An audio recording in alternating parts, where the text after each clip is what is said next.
Good morning, everyone. Welcome to morning meeting. Today we have Perry, our Peregrine Falcon ambassador, hanging out with us this morning. I'm just going to go find a nice spot in the sun, hopefully find some somewhere around here today. As always, let me know where you guys are tuning in from today. If you guys have any questions, I'd certainly love to answer them. Oh, how does that feel, bud? I feel good. Yeah. Hopefully we can find some sun. It's a little chilly here this morning, so what do you think? Not there? Okay. So Perry is our Peregrine Falcon ambassador. So our falcons, like our peregrines, our merlins, our kestrels, they are built a bit differently than our other species of raptors. So he is really good at hunting birds in the wild. So our peregrines are the largest falcon we have here, and then our merlins and our American kestrels are much smaller. Well, for those of you that have met Maeve and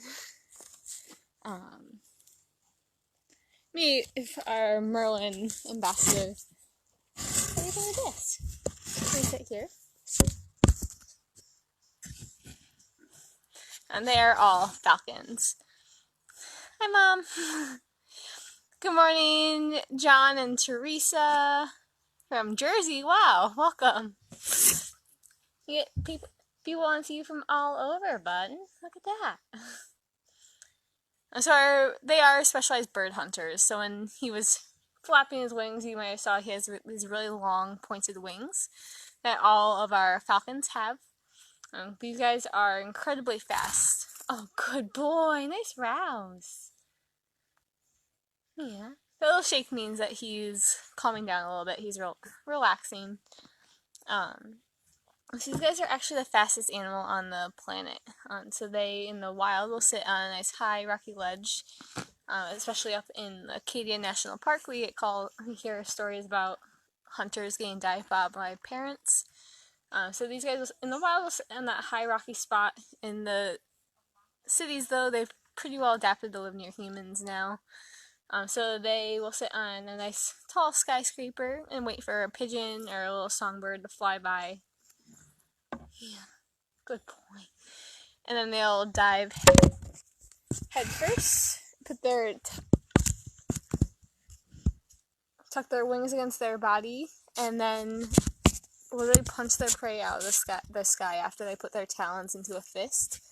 And so that is called their stoop dive, and they can reach actually over 300 miles an hour in that dive. So yeah, they are built to be fast, but they're incredible hunters. At over 300 miles an hour. I think the fastest we're really driving in our cars, 70-ish on the highway. These guys can reach 300. And so they can actually close their nares on right above his beak. You can see he's two little holes. That's where his nostrils are. Imagine when we put our When we put our heads out the window in the car, we don't want to get that big burst of air. So he will close those nares to help him do that. So he doesn't get that big burst of air.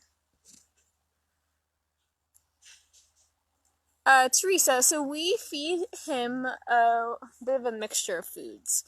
So today he is getting a quail. He gets them generally every other day. Perry, as well as Maeve, our merlin falcon, and they both get a quail every other day because they would prefer those birds in the wild. So we want to make sure that they are getting that natural diet a little bit.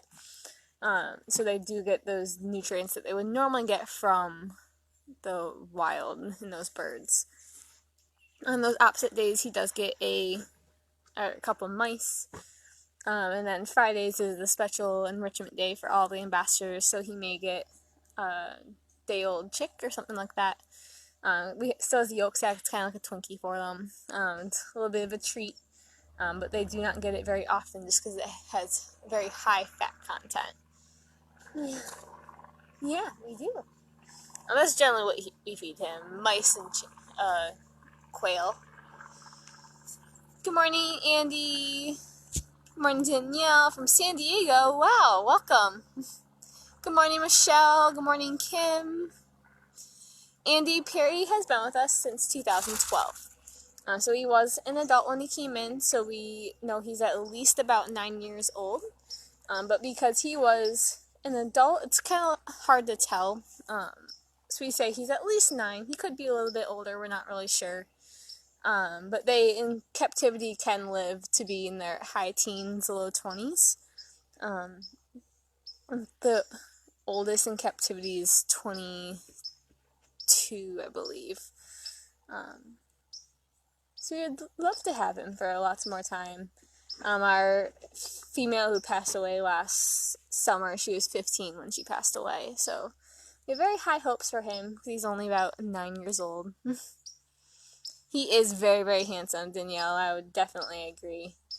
So his coloring is a bit different compared to like our red-tailed hawks or our merlins or our broadwing hawks. So you can see this light belly that he has. But hopefully he'll let me show you without getting too upset. So his wings and his back have this beautiful slate gray color to them. So it's called counter shading, and a lot of animals in the wild kingdom have it. So sharks, penguins, birds. So what it essentially means is that when a prey item looks up, the light belly is gonna blend in with the sky, and then when something's looking down, it's supposed to blend in with whatever's below them. Like our broadwing hawks, our red tails, they have that dark brown back because they are living near trees, near the woods. Our peregrines, on the other hand, really like to live near water. They're not too picky about what type of water. Lakes, ponds, oceans, they really don't care too much. But that's why they have that slate gray, is because it's going to blend in more with water than the woods, which is pretty cool. There's actually a pair that lives right nearby. There's a nest on the I-95 bridge between Maine and New Hampshire. Between Kittery and Portsmouth, and that nest has been there for 15 years now. So they will, like most raptors, will mate for life in the same location year after year. And so for 13 years, a mated pair was going there every year to raise their chicks. About 2 years ago, the female did not return, unfortunately, and so the male still came back. He found a new mate, and they've been there since. They're actually doing construction there right now. It's a couple-year project, and they actually moved the nest so that it wasn't going to be impacted by all the construction, which has been really cool. Definitely a beautiful coloring on him. When the sun hits really well, you can see his belly actually has like a little tiny heart shape, which is pretty cute. Look at you. I'm trying to find, there's one that really, really looks like a heart. Oh, hey, rude. Look at those hearts. Good morning, Chuck from Rhode Island. Let me see.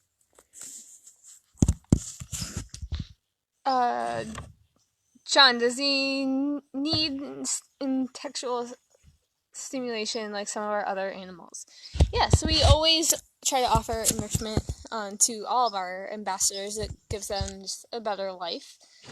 Some enjoy it more than others, so we do have to change it up, see what they like, because one thing that may work for one bird or one animal isn't going to work for another. They all are individuals. So like Perry really likes his chicks for his food enrichment. His trees, we'll give him different trees to hang out with. That's like if you ever met Leo, our long-eared owl ambassador, that's his primary enrichment, is his trees in his enclosure. Because he's a little old man now, he's about 15, so he doesn't do a whole lot of programming, and he really just likes his habitat changes and new things in his environment. Good boy. Where Perry likes his foods, his walks. Sometimes we will give him like a little ball that he has to foot and get apart. It's just a ball like with made out of sisal or rope. He gets apart, and then I retie it, and then he does it again. But also their natural food, so those quails are actually really good enrichment for him as well. So they will actually pick out all of the feathers. It's a really fun game for them. If you guys saw Maeve's Facebook Live last week, or the week before, I don't remember when it was. So she sat there and pulled all of the feathers out of her food for like 15 minutes. So that's a really fun thing for them. The point of enrichment is to mimic natural behaviors and things that they would normally do in the wild, to give them a more simulating habitat.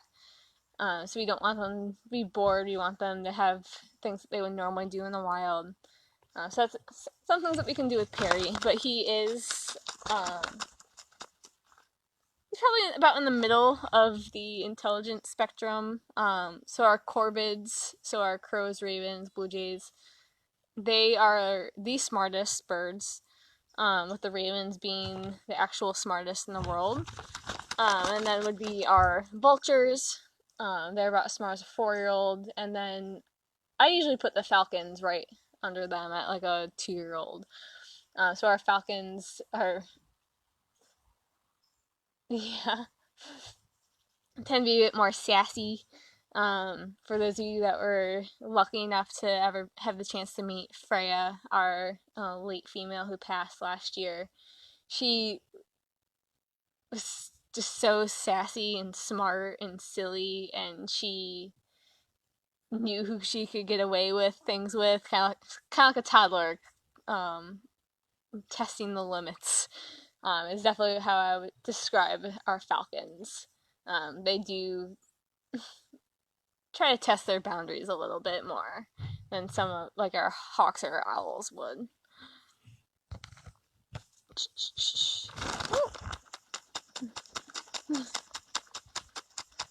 Yes, lots of chirping.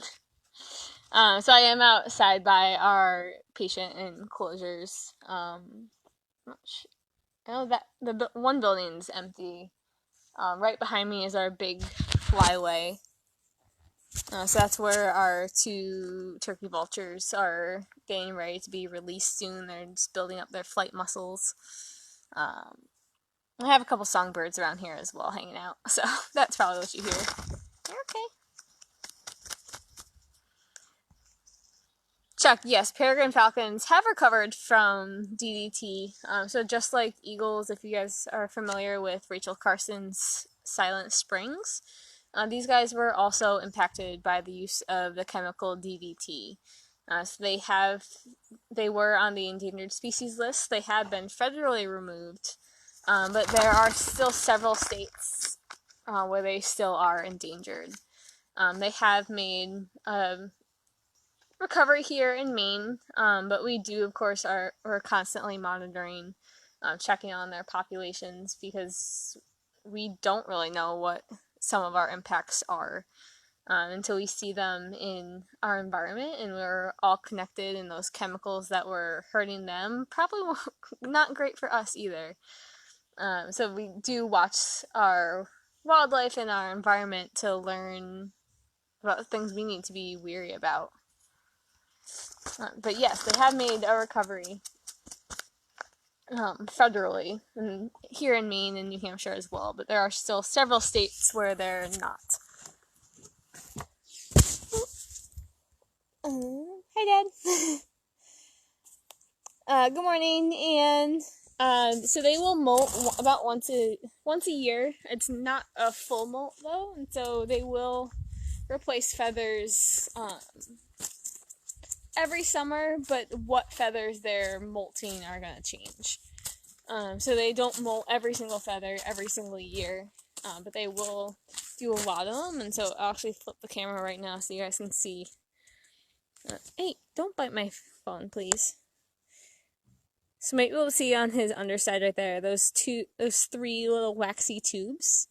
And then he has a bit on the inside on his the top of his wing as well. So that little waxy tube is the new feather that's coming in. And so he'll use his beak, or sometimes if they're Depending on their injury, we do help them sometimes. Good boy, you're fine. So the new feather will come out of that little waxy tube, and then it'll be the new feather. But I do not molt all of them every single year. Sometimes you do see birds, however, when they are in the middle of molting, depending on the individual and the species, they may not be able to fly for a little bit while they're replacing their feathers. But they do molt every summer. That's when they have the energy to do it. So right after they're having their young, that has kind of settled down a little bit. And that's when they are going to molt. And that's when they have the energy to put into that. I don't know. We sit here, just a little bit better. Oh no. So I hope this helps, and that's why I moved to see if the lighting got a little bit better. I was standing to the side of the camera, so I couldn't see it very well. Right? There we go. Is that better, Perry? Hey. So flappy. I don't think. I'm just making sure I didn't miss any questions.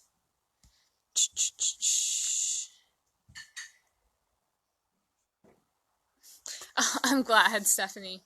Yeah, just depends on where we're sitting in the shade and stuff like that, whether or not the light comes in well enough. Where I was sitting, that's normally where we do a lot of them, but it's a little shady today, so that's okay. Yeah. I don't know if you guys just saw him when he ducked his head down. So these guys, they're known for bowing to their mates. And Perry also bows to our education staff, which is really cool. And so when we walk by his enclosure, he'll bow his head and tilt his head up, be like, hi. It's very, very cute and cool to see. You do.